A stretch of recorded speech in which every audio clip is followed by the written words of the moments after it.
hay un lugar que nos permitirá encontrarnos. Perpetual, donde perduran los vínculos.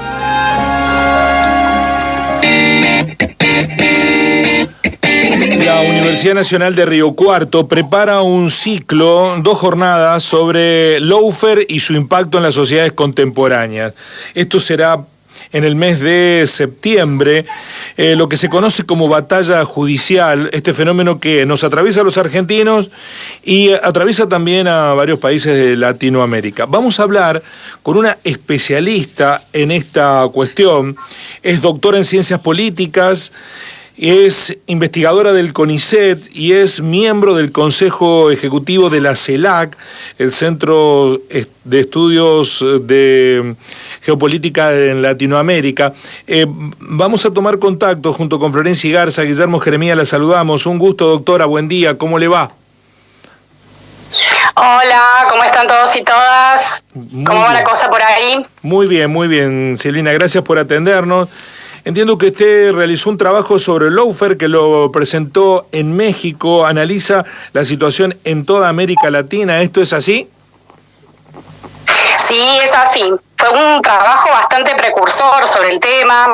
Trabajamos con justamente una riocuartense, Camila Bollenweider, sobre eso en 2017, muy tempranamente, porque nos pareció que era bastante evidente que se estaba gestando una estrategia más de desestabilización a nivel regional, anclada en la articulación, en la comunicación entre el Poder Ejecutivo y los medios de comunicación masivos, no solamente en Argentina, sino en Brasil, Ecuador y algunos casos potenciales incluso en México en su momento, habría que ver, pero sobre todo Argentina, Brasil y Ecuador. Uh-huh.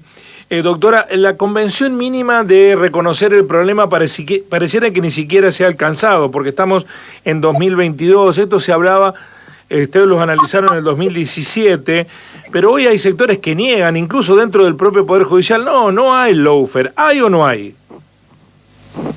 Bueno, como todo, es una cuestión política. El lawfare es una cuestión política y sobre todo, ¿saben por qué? Porque fíjense que esa desestabilización de la que hablo forma parte de una estrategia para dirimir, para generar soluciones a la batalla política por la vía judicial. Y por eso es más político que nada. El Poder Judicial se arroga a sí mismo un rol de apolítico, de independiente, de total imparcialidad, cuando en realidad no es así. Y menos que menos en estos procesos donde vemos que sistemáticamente, por lo menos en Argentina, desde finales de 2015 hasta ahora, se vienen llevando a causas judiciales contra determinados sectores de la política, generalmente vinculados al kirchnerismo, y sobre todo contra Cristina Fernández de Kirchner, de forma sistemática. Se cierran causas, se las vuelve a abrir en determinados momentos políticos. Entonces el lawfare es política, el lawfare es una cuestión política y el aparato judicial forma parte del Estado. Y por lo tanto está vinculado a la política, es decir, no tiene sentido negar el lawfare, es como tapar el dedo con el sol. No tiene sentido.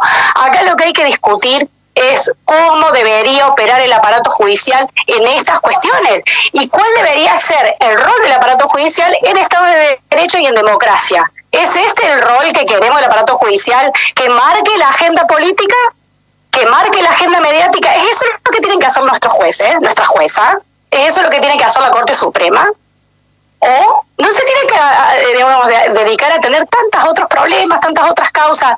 Hoy por hoy, y hace tiempo ya, estamos vinculados a poderes judiciales, tanto en Ecuador, en Brasil en su momento, en Argentina, que están destinados enormes recursos, muchísimos recursos, a una batalla política que tendría que dirimirse en otro espacio. Fíjense, una cuestión, el aparato judicial es el único que no se elige por voto popular. ¿Quiénes están en la cúpula de nuestros aparatos judiciales? ¿Y a quiénes representan esas personas? Si nos atrevemos, a hacer un análisis superficial, es una minoría privilegiada que tiene que ver, está vinculada no solamente a las dictaduras cívico-militares en Argentina y en otros países, sino a nuestras oligarquías. Hay un hilo de continuidad, fíjense, por los apellidos, por la estirpe que representa esta gente. Entonces ahí hay un combate ahí muy importante en términos políticos e ideológicos con los sectores que reivindicamos el rol de lo popular, del pueblo, de nuestros derechos en la política. Sí, sobre todo de la igualación de las condiciones, ¿no? Porque si hay un principio que debe al Poder Judicial vertebrarlo es todos somos iguales frente a la ley, pero eso no está ocurriendo. Los ricos, famosos, conocidos tienen sus privilegios. Es así y tiene mucho que ver con quiénes están al mando de eso. Que hay una minoría privilegiada, claramente, y también esta cuestión de el principio de todo esto es que sos inocente hasta que se reúnen las pruebas y se lleva a cabo un debido proceso judicial en el cual se te encuentra culpable. El corazón del lawfare es que no hay debido proceso y se te culpa, digamos, se te genera, se te criminaliza, se te desmoraliza en los medios de comunicación cuando ni siquiera se ha llevado a cabo el proceso judicial y además el proceso judicial tampoco cumple con el debido proceso. Hay millones de irregularidades. ¿Cómo puede ser que fiscales, jueces estén en su momento han estado vinculados al Poder Ejecutivo que promovió esta persecución, política por la vía judicial? Eso es una vergüenza. ¿De qué imparcialidad nos están hablando? Y esa gente cobra su sueldo y trabaja, es un trabajador del Estado. Deberíamos exigir una mínima conducta de imparcialidad frente a estas cuestiones. Y que se garantice que la gente que está a cargo de los juicios, ya que se van a hacer y que les encanta reabrir causas judiciales, sea gente que no tiene ningún tipo de vínculo con los que están llevando a cabo la incriminación de, en este caso, Cristina Fernández de Kirchner. Ahora, doctora, dentro del propio Poder Judicial hay gente que está en sintonía con esto. ¿Usted cree que es una mayoría o una minoría? Porque se escuchan algunas voces disonantes. Ayer se promocionó lo que opina uno de los integrantes del Tribunal Superior de Santa Fe respecto de la manipulación del derecho penal, ¿no? Pero da la impresión que son los menos los que se están plantando frente a esto. Bueno, es que estamos hablando de que el aparato judicial, digamos, ya por su trayectoria, es como una especie de estamento y muy conservador, en general, digamos, pero sí hay voces disidentes. Zaffaroni, no solamente en Argentina, sino a nivel internacional. Les puedo hablar hasta del juez Garzón, digamos, que está planteando, por ejemplo, el juez Garzón trabaja con el tema del lawfare, pero en el caso de Julian Assange, es de cómo se utiliza, digamos, cómo se abusa de la ley o no se sigue un debido proceso judicial para encarcelar a alguien de por vida. Entonces no es una cuestión solamente en Argentina, por eso también tiene tanto éxito. No es que es a nivel local, no. Hay un encumbramiento de estos aparatos judiciales que hacen parecer, tanto adentro del país como fuera, que están llevando a cabo la ley en contra, por ejemplo, en esta batalla contra la corrupción. Pues no, señores. Digamos, la batalla contra la corrupción hay que llevarla a cabo, por supuesto, pero habrá que buscar las formas en las que esta batalla implique a otros poderes y al pueblo también.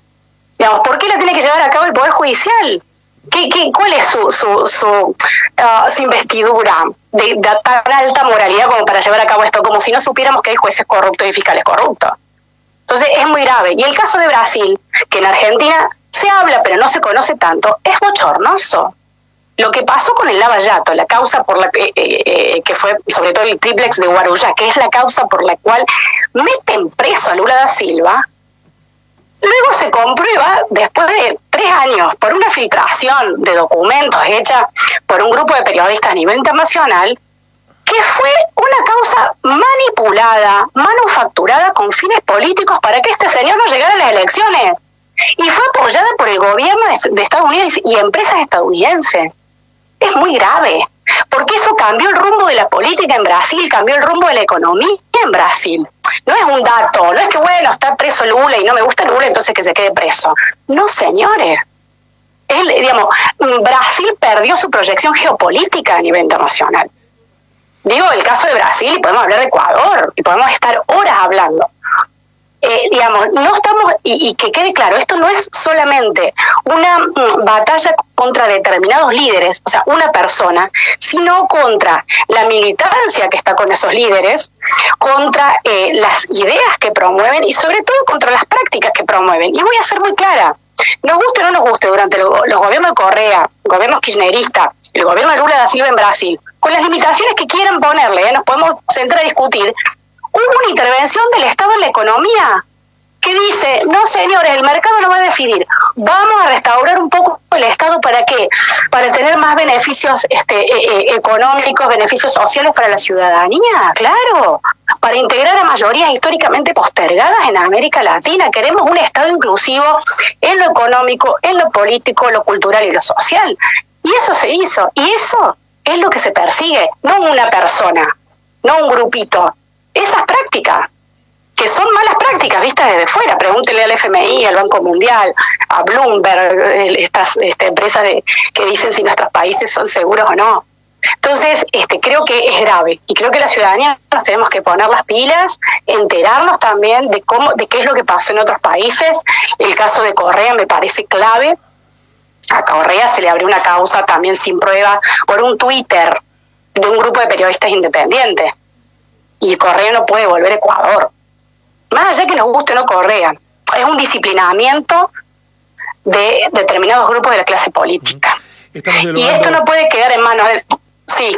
No, quería recordarle a la audiencia que estábamos dialogando con la doctora en Ciencias Políticas, Silvina Romano, especialista en lawfare, miembro del Consejo Ejecutivo de la CELAC.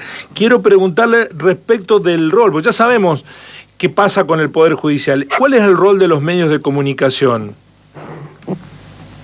Miren, nosotros sabemos que varios medios de comunicación, sobre todo los que tienen más llegada a las audiencias y que tienen una proyección internacional, son parte de corporaciones. Cuando digo corporaciones, son grandes empresas, ¿no? Hay grandes empresas que ponen dinero en determinados medios de comunicación. ¿Y cuál es el rol? Bueno, el Poder Judicial, sea que estos medios sacan de repente portadas de diario, noticias falsas, incriminando a determinadas personas o un líder, lideresa de la política. El Poder Judicial puede tomar eso como cierto y comenzar un caso, que parece inverosímil, pero lo es, o al revés.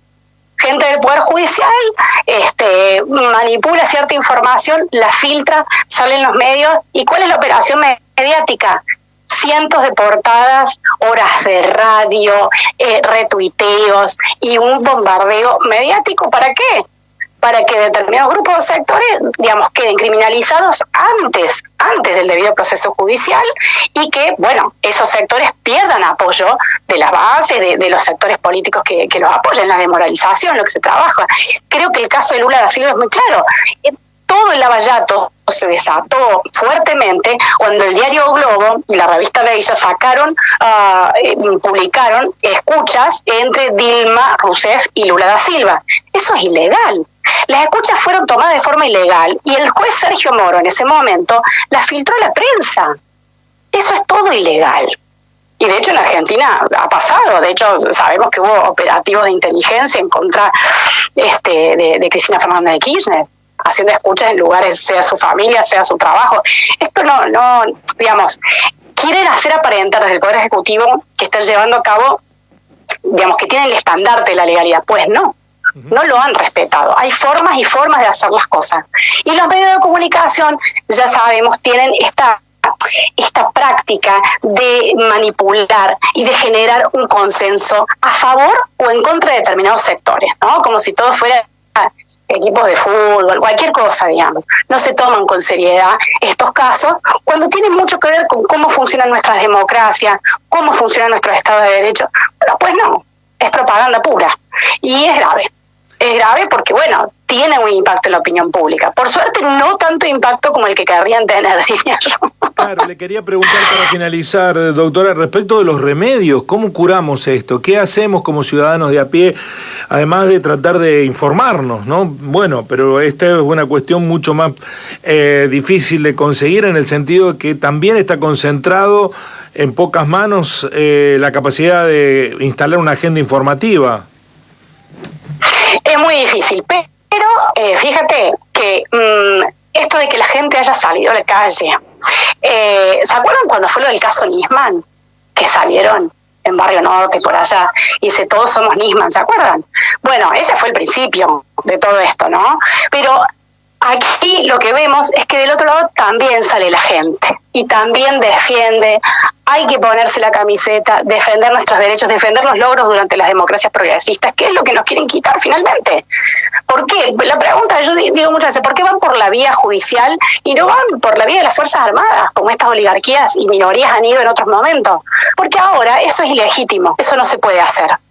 Pero sí tienen su sector y sus amigos en el Poder Judicial, y lo hacen con una fachada legal.